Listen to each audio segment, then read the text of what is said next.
Hello दोस्तों, market updates with stocks बाजीगर में आप सभी का स्वागत है। आज 21 अक्टूबर 2020 है। तो आज का जो मार्केट का काम क्या हुआ वो हम लोग देख लेते हैं एनएससी इंडिया का वेबसाइट पे। तो दोस्तों, आज सुबह मैंने एक पोस्ट डाली थी कि मार्केट का जो ग्लोबल सेंटिमेंट्स है, जो अमेरिकन मार्केट्स है, यूरोपियन मार्केट्स है, उनका जो वहाँ से जो हमको क्यूज़ मिल रहे हैं, एसजीएक्स निफ्टी है वहाँ से जो क्यू मिल रहा है, उस हिसाब से मार्केट आज पॉजिटिव रहेगा और 11,900 के ऊपर ही उसको बंद होना चाहिए। तो ये पहला प्रेडिक्शन था जो सच हुआ है। लेकिन आज का जो हाईलाइट है वो ये है कि मार्केट ने आज 12,000 भी क्रॉस कर दिया था। तो ओपन हुआ था 11,958.55 पे। तो ये गैप अप ओपनिंग था, कल का क्लोजिंग से थोड़ा ऊपर ही ये खुला था। वहाँ से 12,018 का के आसपास उसने हाई लगाया, लेकिन वहाँ से जो ये गिरा है वो 11,775 पे उसने लो लगाया। तो आप देखो, इतना बड़ा रेंज 12,018 से लेके 11,775 तक, तो इतना बड़ा रेंज आज निफ्टी ने कवर किया है। लेकिन उसके बाद थोड़ी पॉजिटिव न्यूज़ आने शुरू हुई यूएस मार्केट से कि शायद स्टिमुलस मिल जाएगा। जो डेमोक्रेटिक डिमांड कर रहे हैं उतना बड़ा तो स्टिमुलस मिलेगा नहीं, लेकिन एक छोटा स्टिमुलस शायद यूएस का लोगों को वहाँ पे मिलने का चांसेस है। तो उसके वजह से अराउंड $500 बिलियन डॉलर का कुछ है। उसके हिसाब से फिर मार्केट में फिर से एक बाउंस बैक आया और 11,937 पे जाके वो क्लोज हुआ है। तो इस तरीके से आज निफ्टी ने काम किया है। और जब क्लोजिंग हुई तब एडवांसेस एंड डिक्लाइन में आप देखो तो 3:2 का रेशो है। तो हम कहेंगे कि बहुत सारे स्टॉक्स आज अच्छे चले। उसका पीछे रीज़न ये है कि बहुत दिन बाद जो मिड कैप अब तक जो अंडर परफॉर्म कर रहे थे उन्होंने थोड़ा सा आज चलना शुरू किया है। तो उसके बदौलत आज ये अच्छा खासा हमको वी शेप रिकवरी मिल गया। नहीं तो अगर आज मार्केट 11,800 के नीचे अगर क्लोज हो जाता था तो फिर मुश्किल बढ़ जाती थी और हो सकता है कि और 1-2 दिन सेलिंग इसमें आ सकती थी, क्योंकि कल का जो दिन है वो वीकली एक्सपायरी का दिन है। और ऐसे दिन में अगर बेयर्स को मार्केट नीचे मिलता है तो वो सीधा उसको गैप डाउन ओपन करके वहाँ से और सेलिंग कर सकते थे। लेकिन बुल्स ने आज मार्केट को संभाल लिया और उसको 11,937 के ऊपर ला के ही क्लोज किया है। तो अच्छी बात यह है कि 11,900 के ऊपर हमारा क्लोजिंग हुआ है। तो अभी भी हम 12,100 का जो टारगेट है उसको हम लोग अटेम्प्ट फिर एक बार कर सकते हैं। बहुत लोग 11,450 की बात कर रहे हैं, लेकिन 12,100 पे जो रेजिस्टेंस है वो काफ़ी बड़ा रेजिस्टेंस है। मल्टीपल टाइम वहाँ पे निफ्टी पहले भी जाकर करेक्ट हो चुका है लास्ट ईयर में। तो इसलिए मैं समझता हूँ कि पहले तो 12,100 का ही हमको सोचना चाहिए। देखते हैं कि निफ्टी में आज कौन कौन से स्टॉक्स बढ़ रहे थे, कौन से घट रहे थे। तो जो दिन के 5 इम्पोर्टेंट विनर्स थे वो पावर ग्रिड था, 164.30 पे वो बंद हुआ है 4.52 पे। तो मैंने लास्ट टाइम भी बोला था जब NTPC, power grid, Tata power ये काफ़ी नीचे मिल रहे थे कि पावर कंपनीज़ में आप इन्वेस्ट करो। उसका पीछे सिर्फ एक रीज़न था कि मैं प्रशांत जैन जो HDFC AMC के जो प्रमोटर CEO है, जो उसका CFO है, जो उसका सारा का सारा फंड्स को मैनेज करते हैं, उनका मैं इंटरव्यू सुन रहा था। तो पावर सेक्टर पे वो ज़्यादा बुलिश है and he is one of the मतलब मोस्ट जो बैंक में जो हम लोग कहेंगे कि जिनका जो भी कन्विक्शन लेवल होता है उसके ऊपर बहुत सारा बाकी का म्यूचुअल फंड्स भी काम करते हैं। तो उस हिसाब से मैंने बोला था कि पावर सेक्टर में इन्वेस्ट करो। तो पावर ग्रिड आज देखो इतना चल चुका है, कल एनटीपीसी भी 87 पे था। तो ये सेक्टर है जो हमको अच्छे लेवल पे मिल रहा है। बहुत अंडर वैल्यूड कंपनीज़ है, लेकिन देश की बहुत बड़ी बड़ी PSUs है, तो इसमें आपको इन्वेस्ट करना चाहिए। भारतीय एयरटेल 419.15 पे है।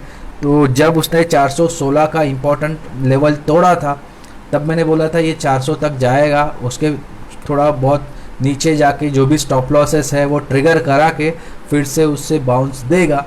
तो एग्जैक्टली उसी लाइन पे ये चला है और 3.58% पे जाके बंद हुआ है। तो इसको अराउंड 426 का लास्ट टाइम एक रेजिस्टेंस लगा था, जो फिर से इस बार रेजिस्टेंस लगेगा और हो सकता है कि वहाँ से स्टॉक फिर से नीचे 400 पे आ जाए। इसलिए अगर आपने हाल ही में उसको ख़रीदा है तो उसको एक एग्ज़िट करने का मौका यहाँ पे मिलेगा, क्योंकि बॉटम अब तक भारतीय एयरटेल में बना नहीं है। तो अगर किसी को लग रहा है कि भारतीय एयरटेल में 400 या 300, 395, 398 पे बॉटम बना है, तो ये गलत है। मेरे ख्याल से यहाँ से थोड़ा और करेक्शन हो सकता है, क्योंकि टेलीकॉम सेक्टर में आप देखोगे तो बहुत सारा घमासान मचा हुआ है। बहुत लोग हैं जो मतलब वोडाफोन से एयरटेल में जा रहा है, वोडाफोन से जियो में जा रहा है, भारती से जियो में जा रहा है। तो ज़्यादा लोग जियो में जा रहे हैं। भारती एयरटेल को आज अच्छे अवार्ड्स मिले हैं, 4 कैटेगरी में उसको अवार्ड मिले हैं। वीडियो स्ट्रीमिंग का हो गया, डेटा के लिए हो गया। तो मैं समझता हूँ कि कल के दिन भारती एयरटेल 426 एक बार अटेम्प्ट करना चाहिए। अगर कल उसने 426 तोड़ा, स्क्रीन पे तोड़ा, तो हम कहेंगे कि इसका बॉटम बना है, अदरवाइज इसको फिर से नीचे ही आना है। तो कल का जो 426 का लेवल है वो बहुत इंपॉर्टेंट है, हम लोग को कल उस पर नज़र रखना है। उसके बाद टाटा स्टील है, तो टाटा स्टील आज लगभग 3% के आसपास बंद हुआ है। तो मेटल सेक्टर स्टॉक्स है जो सेक्टर चर्निंग के चलते हुए अच्छा परफॉर्म कर रहे हैं। आज जो हिंदुस्तान जिंक का न्यूज़ था कि हिंदुस्तान जिंक 23 रुपीज़ पर शेयर का डिविडेंड दे रहा है, तो उसके वजह से आज देखो हमारे वेदांता हो गया, हिंदुस्तान जिंक हो गया, टाटा स्टील हो गया, ये बाकी सारे स्टील कंपनीज भी आज चली थी। उसके बाद हिंडाल्को 2.74 पे अभी हिंडाल्को को मैंने 168, 170 पे मैंने रिकमेंड किया था 194 का टारगेट के लिए। अगर आप मेरे पुराने वीडियोस भी देखोगे तो उसमें आपको नज़र आएगा। तो 168 से लेके 185 अब तक अच्छा रिटर्न यहाँ पे मिल चुका है, और मैं समझता हूँ इसको और थोड़ा होल्ड करोगे तो थोड़ा नीचे जाके फिर से वो आएगा ऊपर और 194 तक आपको ये टारगेट दे देगा। उसके बाद गेल है, मैं अभी उसकी बात कर चुका था कि एनटीपीसी, गेल, ये जो स्टॉक्स है मैंने एक साथ रिकमेंड किए थे। तो 87.85 पे ये क्लोज हुआ है, 2.51% ऊपर। 115, 125 ये सारे उसके टारगेट्स है। तो अभी भी ये काफ़ी अच्छे लेवल पे अवेलेबल है। जो थोड़ा पोजिशनल होराइजन से बाय करना चाहता है तो अभी भी उसको कर सकता है, या फिर थोड़ा गिरावट जब मिले फिर से 81, 82 पे ये जाए तब उसको बाय करे, एंड फिर उसको 115, 120 का लेवल पे प्रॉफिट बुक करे। इसमें ज़्यादा लंबा रहने की ज़रूरत नहीं है, क्योंकि ये सारे स्टॉक्स अभी साइक्लिक तरीके से काम करते हैं। इसमें अभी पहले जैसा आपको 400, 500 चलना मुश्किल है, वो दिन चले गए। इसलिए मैं समझता हूँ कि छोटा छोटा टारगेट के लिए काम कीजिए इसमें, लेकिन अगर आप क्वांटिटी बड़ा लेके यही टारगेट के लिए अगर आप काम करते हो तो आपको यहाँ पे अच्छा मुनाफा मिल सकता है। उसके बाद लूज़र्स को एक बार देख लेते हैं। ब्रिटानिया 4.26% नीचे बंद हुआ। ये बहुत ही इंटरेस्टिंग है, क्योंकि आप देखोगे तो ब्रिटानिया ने रिजल्ट अच्छा पोस्ट किया, उसके बाद पहले दिन भी वो गिरा और आज दूसरा दिन भी गिरा। तो ये इतना गिर क्यों रहा है? क्योंकि वो काफ़ी चल चुका था स्टॉक, और मैं समझता हूँ कि ये लॉकडाउन में मैंने इसमें बहुत बार मैंने आपको कॉल भी दिया था, उसमें हमने पैसे भी बनाए थे। तो वो लेवल से यहाँ तक काफ़ी वो चला है, 4000 के ऊपर उसका 52 वीक हाई है। तो समझो इसमें ये गिरावट क्यों है। उसके बाद TCS है, जो वो भी अच्छा चला था क्योंकि रिज़ल्ट अच्छा आया था, डिविडेंड अनाउंस हुआ था, बायबैक अनाउंस हुआ था। 3 नवंबर उसका लास्ट दिन है, आप सबको पता है, रिकॉर्ड डेट है। तो 2.23% नीचे वो बंद हुआ है 2678 पे। तो कहाँ पे ये 2900 तक जाके आया है स्टॉक, वहाँ से आप देखो लगभग यहाँ पे 200 पॉइंट से भी ज़्यादा ये नीचे आया है। 2678 पे इसका क्लोजिंग हुआ है। तो अभी भी जिन्होंने इसको बायबैक के लिए लिया नहीं है, उनको ये अभी भी एक मौका दे रहा है कि इसको आप एक्यूमुलेट कर सकते हो। SBI लाइफ 1.96% नीचे है। तो HDFC लाइफ के रिज़ल्ट आया उसका वो अच्छा आया। HDFC लाइफ ने कोविड से रिलेटेड एक स्पेशल प्रोडक्ट्स उन्होंने लाया है। वो अगर आप कोविड से रिलेटेड हेल्थ इंश्योरेंस लेते हो, उसको आप बाद में नॉर्मल हेल्थ इंश्योरेंस में भी कन्वर्ट कर सकते हो जब पेंडेमिक ख़त्म हो जाएगा। तो ये एक अच्छा न्यूज़ उसमें था। उसके बावजूद आप देखो कि जो लाइफ इंश्योरेंस कंपनीज़ है वो पहले चली, उसके बाद वो करेक्ट होके वो निगेटिव में बंद हुई है। तो ये ऑलमोस्ट 2% नीचे 785 पे ये क्लोज़ हुआ है। तो हम लोग ने SBI लाइफ में 710 715 ये लेवल से हमने उसको बाय किया था। 800 के ऊपर ये चला था, 850 860 तक ये गया था, और ये अभी अच्छा खासा करेक्शन में हमको फिर से मिल रहा है। तो मैं समझता हूँ कि इसको अभी से एक्यूमुलेट करने धीरे धीरे अगर हम लोग शुरू करते हैं तो हमको ये वापस अच्छे लेवल पे आकर अपने को मुनाफा दे देगा। देखो ये लाइफ इंश्योरेंस की जो कंपनीज़ है ये लॉन्ग टर्म की पोर्टफोलियो बाइंग वाली कंपनी है। इसमें अगर आप SIPs भी करते हो तो आपको लॉन्ग टर्म में काफ़ी अच्छा इसमें पैसा बनेगा। तो SBI लाइफ ये सबसे मोस्ट प्रिफर्ड कंपनी है जितने भी लाइफ इंश्योरेंस की कंपनीज़ है। तो मैं समझता हूँ कि ये आपके पोर्टफोलियो में ज़रूर होनी चाहिए। ऐसे गिरावट पे आपको इसको ख़रीदना है। Hero MotoCorp 1.76। तो जो सुबह का आलम था वो अलग था। सुबह ये कंपनीज काफ़ी अच्छी चल रही थी। ऑटो सेक्टर के स्टॉक्स, ऑटो एंसिलरीज, ये जब निफ्टी 12,000 पे था तब ये सारे अच्छे चल रहे थे। लेकिन बाद में जब मार्केट गिरा उस टाइम पे ये ऑटो सेक्टर स्टॉक्स गिरे हैं, जो ज़्यादा बाद में बाउंस हुए नहीं है। और ये देखो आप 1.76% का नेगेटिव रिटर्न देके वो बंद हुआ है। एंड नेस्ले 16,000 के ऊपर चला गया था 15,400 से। कल ही एक ही दिन में उसने अच्छा खासा रिटर्न दे दिया था। तो वहाँ पे आज थोड़ा सा करेक्शन है, ज़्यादा करेक्शन नहीं है, 1.70% नीचे वो बंद हुआ है। तो FMCG companies like Britannia, Nestle, ITC ये सारा आज इसको नीचे लेके आए हैं। जैसे मैं हमेशा पहले से बोलते आया हूँ कि अगर फार्मा में करेक्शन हो तो आपको सिप्ला ख़रीदना है, वैसे FMCG में जब आपको करेक्शन मिले तो डाबर ख़रीदना है, क्योंकि फ़िलहाल डाबर का ही बोलबाला है हर जगह पे। जितना कोविड से रिलेटेड जो इम्यूनिटी बूस्टर्स है, जो भी च्यवनप्राश है या बाकी के दवाएं हैं, वो डाबर का भरोसेमंद ब्रांड होने की वजह से ना प्रेफर करते हैं। अभी आपने देखा रहेगा कि ये जो अमेज़ॉन के जो फेस्टिवल थे, फ्लिपकार्ट के फेस्टिवल, वो ई-कॉमर्स वेबसाइट पे भी डाबर के प्रोडक्ट थे, वहाँ से भी लोगों ने बाय किया रहेगा। तो ये इसका जो सेल्स है वो काफ़ी कोविड के दौरान बढ़ चुका है। तो इसमें बाय करना ही है आपको जब जब इसमें करेक्शन आए, और 580-600 के इसमें टारगेट हमको मिल सकते हैं। तो ये था कुछ गेनर्स एंड लूज़र के बारे में। अब हम लोग एक दो स्टॉक पे बात करेंगे जो मैंने बताए थे। तो सबसे पहले मैंने बात की थी रिलायंस पे। रिलायंस पे मैंने ये बात बताई थी कि पंजाब का जो कैबिनेट है, सॉरी कैबिनेट नहीं कहेंगे हम लोग उसको, पंजाब का जो स्टेट का गवर्नमेंट है, उसका दोनों हाउसेस में उन्होंने एक रिजोल्यूशन लाया था फार्म बिल 2020 के अगेंस्ट। और ये जब से वहाँ पे बिल आने वाला था तब से यहाँ पे गिरावट हुई है।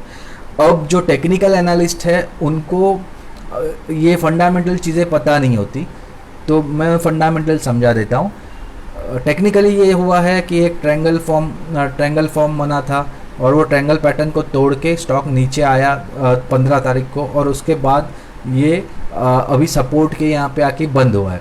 और यहाँ से अगर और गिरता है तो ये 2090 का सपोर्ट लेगा, वहाँ से फिर उसमें बाइंग आएगी और फिर से ये 2000 के ऊपर 2200 के ऊपर चला जाएगा। तो मोटा मोटी टेक्निकल चीज़ें ये है। फंडामेंटल थिंग ये है कि जो फार्म बिल है उसका जो कुछ रूल्स है, जैसे कॉन्ट्रैक्ट फार्मिंग हो गया, जैसे एमएनसी या फिर जो कॉरपोरेट्स है वो डायरेक्टली फार्मर से अभी माल ले सकते हैं, उनको एपीएमसी जाने का ज़रूरत नहीं है। तो ये जो चीज़ें हैं उसके वजह से सबसे बड़ा बेनिफिशियरी रिलायंस का रिटेल था, RRVL, Reliance retail venture limited. तो उसको अब पंजाब से रेजिस्टेंस आ रहा है, और जो पंजाब ने किया है, अगर जैसे पंजाब का स्टेट गवर्नमेंट ने रिजोल्यूशन पास किया ये बिल का अगेंस्ट, अगर बाकी का भी जो नॉन बीजेपी गवर्न स्टेट्स है, जैसा वेस्ट बंगाल है वहाँ पे, या जैसे मध्य प्रदेश है, ऐसे जगह पे जहाँ पे ऐसा अगर रूल आता है तो फिर ये स्टॉक और करेक्ट होगा। तो वो एक रीज़न है जिसके वजह से स्टॉक बहुत अच्छा खासा करेक्ट हुआ है। पहले भी करेक्ट होता था, लेकिन वो 2175 या 2200 ये लेवल पे आके वहाँ से बाउंस करता था और फिर 2300 तक चला जाता था। लेकिन इस बार उसने 2175 का बड़ा जो सपोर्ट लेवल था वो तोड़ा, उसके बाद वो आज 2100 भी तोड़ के उसके भी नीचे चला गया था। तो मैं समझता हूँ कि ये रिलायंस का जो फंडामेंटल है वो आप मेरा टेलीग्राम पे भी आकर देख सकते हो। मैंने कल बताया था कि further correction is possible in this. तो अगर आपने आज उसको ख़रीदने की चेष्टा की होगी सुबह सुबह तो आपको इसमें नुकसान हो गया होगा। आई मीन इंट्राडे के लिए अगर आपने इसको छोटा छोटा क्वांटिटी में एक्यूमुलेट किया है तो आपका जो इन्वेस्टिंग का मेथड है वो सही है, क्योंकि रिलायंस के जो टारगेट्स है वो 3000 3500 तक है एक साल के। तो इसको बाय ही करना है, प्रोवाइडेड आपको ये अच्छा प्राइस पे नीचे मिले। तो मैं समझता हूँ कि मैं बता रहा हूँ कि मैंने खुद इसमें कल से बाइंग शुरू की। कल जब ये नीचे आया था तब मैंने उसमें थोड़ा बाय किया है। आज भी जब ये मुझे और नीचे मैंने थोड़ा और एक्यूमुलेट किया है। तो रिलायंस जैसा स्टॉक अगर अच्छा करेक्शन पे मिल रहा है तो मैं उसको ऑब्वियसली छोड़ता नहीं। तो आज मैंने उसमें थोड़ी थोड़ी बाइंग की है, लेकिन गलत डायरेक्शन में खड़ा रहना ये यहाँ पे हम लोग को पैसे फंसाने जैसा हो जाता है। बहुत टाइम हमको रुकना पड़ता है। अगर आपने मेरा डीमार्ट पे का कॉल उस दिन देखा रहेगा तो आपको समझ में आएगा कि मैं कैसे पहले ही मैं बता देता हूँ कि क्या हो सकता है। आज भी आप देखोगे तो HUL पे मैंने सुबह बोला था, ये लॉन्ग साइड में मैंने इसको दिया था। HUL पहले चला, लेकिन बाद में आपको देखना चाहिए था कि बाकी का जो FMCG पैक्स है उसके साथ वो करेक्ट हुआ। क्यों? क्योंकि कल उसने जो 175 का जो लेवल है वो दिखा दिया था, और आज वो उसके भी नीचे आज वो जाएगा ये लग ही रहा था, क्योंकि HUL भी अक्टूबर सीरीज़ में अच्छा रिटर्न दे चुका है। तो खैर अभी भी उसमें 2600 तक के टारगेट है HUL में, तो उसको भी आपको गिरावट में एक्यूमुलेट करना है। तो मैं समझता हूँ कि अगर वो फिर से हमको हमने तो उसको 2028 पे पकड़ा है, वहाँ से लेके हमने अब तक 2200 तक अच्छा पैसा बना लिया।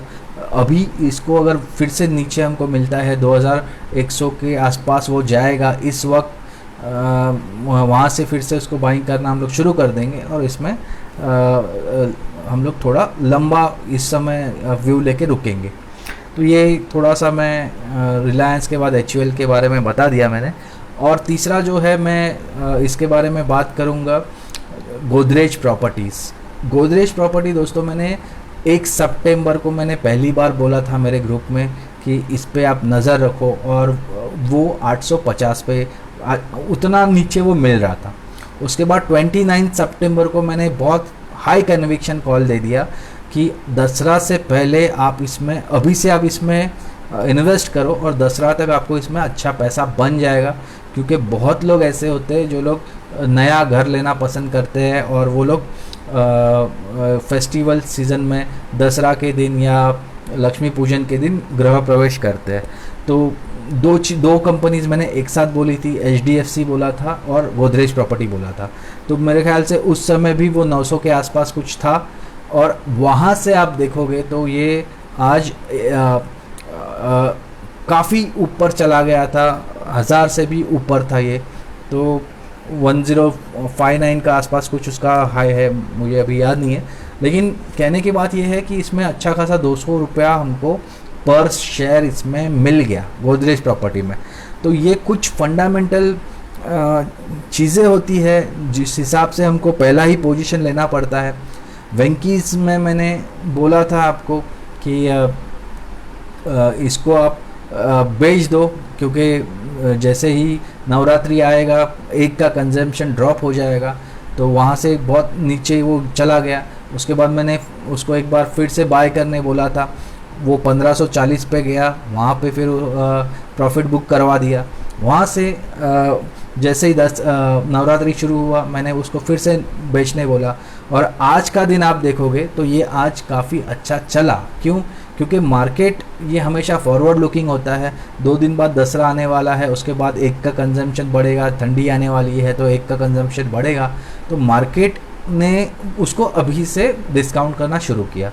तो इसीलिए मैं बहुत जल्दी पोजीशन लेने में बिलीव करता हूँ, और मैंने मेरे ग्रुप में भी उसको वैसे ही सजेस्ट करता हूँ। अगर मेरे कहने पे आपने 29 सितंबर को जो मैंने स्टॉक्स दिए थे, बार बार मैं वही नहीं दोहराऊंगा, बाटा दिया था, एशियन पेंट्स दिया था, ट्रेंड दिया था, उसके बाद हेवेल्स दिया था, गोदरेज प्रॉपर्टीज़ दिया था, ये सारे स्टॉक्स दिए थे। वो देखो उन्होंने अक्टूबर सीरीज में कितना अच्छा रिटर्न दे दिया। उसके बाद लास्ट वीक में मैंने अब जो स्टॉक्स दिए हैं उसने भी अच्छा परफॉर्म किया है। मैंने 178 पे मोंटे कार्लो दिया था, बोला कि इसको आप देख लो, ठंडी के लिए ये काम थोड़ा 2-3 महीने तक ये अच्छा रिटर्न दे देगा। 2 ही दिन में उसने 185 लगा दिया। उसके बाद मैंने 506 पे मैंने बोला था कि अभी यूनाइटेड स्पिरिट्स खरीद लो, क्योंकि यहाँ से वो अच्छा रिटर्न देगा दिवाली में, और जो ये आएगा फेस्टिवल सीज़न आएगा वहाँ पे अच्छा रिटर्न मिल जाएगा। वो आज 520 के आसपास चला गया। तो ये कुछ आइडियाज़ होती है जो फंडामेंटल बेस्ड होती है। तो मैं समझता हूँ कि फंडामेंटल में अगर आपको काम करना है तो आपको ये चीज़ को, अजम्पशन को हमेशा याद रखना है कि market is always forward looking. उसी बेसिस पे मैंने आज टेलीग्राम पे एक कॉल दिया है, आप देख लो। मैंने बोला है कि बेयर क्रॉप है, लास्ट टाइम वो 5400 के आसपास ही था जब रिज़ल्ट आने वाला था। सबसे आखिरी में बेयर क्रॉप का रिज़ल्ट आता है, और वो जब रिज़ल्ट आया था उसने 6600 का हाई लगा दिया था। तो एक ही दिन में 1000 पॉइंट वो चल चुका था। तो मैंने इसलिए आज ही बोला है कि अगर आप अभी से बेयर क्रॉप में आप पोजीशन ले लेते हो रिज़ल्ट तक के दिन तक, और रिज़ल्ट का दिन अगर आप रिज़ल्ट अच्छा आ जाता है तो आपको वहाँ पे अच्छा खासा पैसा बनेगा। और ये जो इसका जो डाउन साइड है वो ज़्यादा नहीं है, ये 5200 5300 तक जाता है, फिर से वो 5500 5800 6000 तक जाके रुक जाता है। जैसे आप देखो ये डिक्सन टेक्नोलॉजीज़ है, ये 7500 8000 से 10000 तक जाएगा, फिर से नीचे आके बैठ जाएगा। तो कुछ स्टॉक्स ऐसे हैं जो रेंज में अब तक घूम रहे हैं, तो उसमें से ही ये है बेयर क्रॉप। तो अगर आप ये मेरा ना तो रिकमेंडेशन है ना तो सजेशन है, ये सिर्फ मैं मेरा ऑब्जर्वेशन बता रहा हूँ कि इसमें अच्छा पैसा बन सकता है। ठीक है, तो ये कुछ स्टॉक्स के बारे में मुझे बोलना था। रिलायंस के बारे में बात हो गई, गोदरेज प्रॉपर्टीज़ के बात हो गई। दोनों में जो मैंने कॉल दिए थे वो कितने सटीक थे उसके बारे में मैंने आपको बताया। और तीसरा चीज़ है, लास्ट चीज़ है आज का, वो है इक्विटास स्मॉल फाइनेंस बैंक का अब तक का क्या हाल है। तो ये 1.4 टाइम्स रिटेल का कोटा भर चुका है। मैंने जैसा ही ये फुल्ली सब्सक्राइब हुआ था तब मैंने बताया था, लेकिन IPO फुल्ली सब्सक्राइब नहीं है, ये बड़ा बात है। 67% ही सब्सक्राइब हुआ है। तो बाकी के जो कोटा होते हैं, इंस्टीट्यूशनल होता है, जो उनका इसका होता है, एम्प्लॉयज़ का मेरे ख्याल से 97% तक भरा है। तो वो सारे अब तक भरने बाकी है। तो कल का लास्ट दिन है, तो होपफुली वो कम्प्लीटली भर जाएगा। इसका प्रॉब्लम सिर्फ ये है कि वो लिस्ट जब होने वाला है उसका आसपास यूएस इलेक्शन है, इसलिए बहुत लोग इसमें अभी उतरना नहीं चाहते। सबको ये पता है कि ये प्रीमियम पे लिस्ट होगा, इसमें पैसा बन सकता है, लेकिन अगर मार्केट कंडीशन उस टाइम ख़राब हो गए तो ये प्रीमियम पे लिस्ट नहीं होगा। वो हो सकता है या तो प्रीमियम बहुत कम हो जाए या तो डिस्काउंट पे भी ये लिस्ट हो सकता है। तो based on the market condition लोग अभी थोड़ा डर है कि इसमें लगाना चाहिए कि नहीं। मैंने भी 2 दिन मैंने इंतज़ार किया और कल का दिन फाइनल है जब मैं डिसाइड करूँगा कि कौन से क्लाइंट के लिए इसको लेना चाहिए, किसके लिए नहीं लेना है। मैं पर्सनली मैं इसको फ़िलहाल अवॉइड कर रहा हूँ। मैं मेरे लिए तो ये नहीं ले रहा हूँ, क्योंकि मार्केट में जब बहुत सारे अपॉर्चुनिटीज़ अवेलेबल है तो मैं ये इसको क्यों लूँ। फार्मा के कंपनीज़ है, आईटी कंपनीज़ है जो इतनी अच्छे खासे करेक्शन पे आके बैठी है। 2020 में यही थीम पे हमको बार बार खेलना है, बार बार नीचे आएंगे, बार बार इसको ही खरीदना है, बार बार इसमें ही पैसा बनाना है। तो जहाँ पे इजीली पैसा बनता है वो छोड़ के मैं कोई आईपीओ जो जिसके बारे में मैं 50-50 मेरा कन्विक्शन है वहाँ पे मैं पैसा नहीं डालूँगा। जो अच्छे आईपीओज़ है वहाँ पे आग बंद करके हम पैसा डालते हैं। इक्विटास स्मॉल फाइनेंस बैंक भी फंडामेंटली अच्छा कंपनी है, और बेस्ट पार्ट ये है कि वो उसका जो वैल्यूएशन वो दे रहा है वो काफ़ी फेयर वैल्यूएशन दे रहा है। वहाँ हमको स्कोप मिलता है कि प्रीमियम पे ये कंपनी लिस्ट हो, लेकिन फिर भी ये इसका माइक्रो फाइनेंस जो बिज़नेस होता है वो मुझे इतना समझ में नहीं आता, क्योंकि उसका जो एनपीएस पार्ट है जो अभी आप देखोगे मोरेटोरियम से रिलेटेड भी उसका कुछ ना कुछ तो अभी काफ़ी ज़्यादा उसका प्रोविजनिंग होगा। तो ये सारा चीज़ें हमको इसमें ज़्यादा पढ़ना नहीं है, इसलिए मैं फ़िलहाल तो रिस्क नहीं ले रहा हूँ। बाद में देखा जाएगा अगर और कभी मैं इसको डिटेल में फंडामेंटल एनालिसिस करूँ तो मैं इसके बारे में बात कर सकता हूँ। मार्केट अपडेट्स बाय स्टॉक बाजीगर में मेरा ओवरऑल मार्केट पे व्यू देने में और जो मैंने काम किया, जो टेलीग्राम पे मैंने कॉल्स दिए, उसके बारे में बात करने में ज़्यादा टाइम चला जाता है। तो मैं स्पेशल जब फंडामेंटल एनालिसिस कोई कंपनीज़ पे बनाऊंगा उस समय मैं ये सारी कंपनीज़ पे डिस्कशन करूंगा। ठीक है गाइस, सो जाने से पहले मेरा जो स्टैंडर्ड डिस्क्लेमर है वो मैं देता हूँ कि मैं सेबी रजिस्टर्ड रिसर्च एनालिस्ट नहीं हूँ। I am NSC certified marketing analysis professional और NSC certified investment analysis professional. जो भी मैं वीडियोस बनाता हूँ, जो भी टेलीग्राम पे मैं बात करता हूँ वो एजुकेशनल पर्पस के लिए है। अगर आप मैंने दिए हुए स्टॉक्स आइडियाज़ पे अगर काम कर रहे हो, आपको उससे प्रॉफिट हो रहा है या नुकसान हो रहा है, दोनों ही केस में मैं ज़िम्मेदार नहीं हूँ। आप अपने फाइनेंशियल एडवाइज़र से बात करके ही आपका इन्वेस्टमेंट का या ट्रेडिंग का डिसीजन ले। So thank you very much, good bye.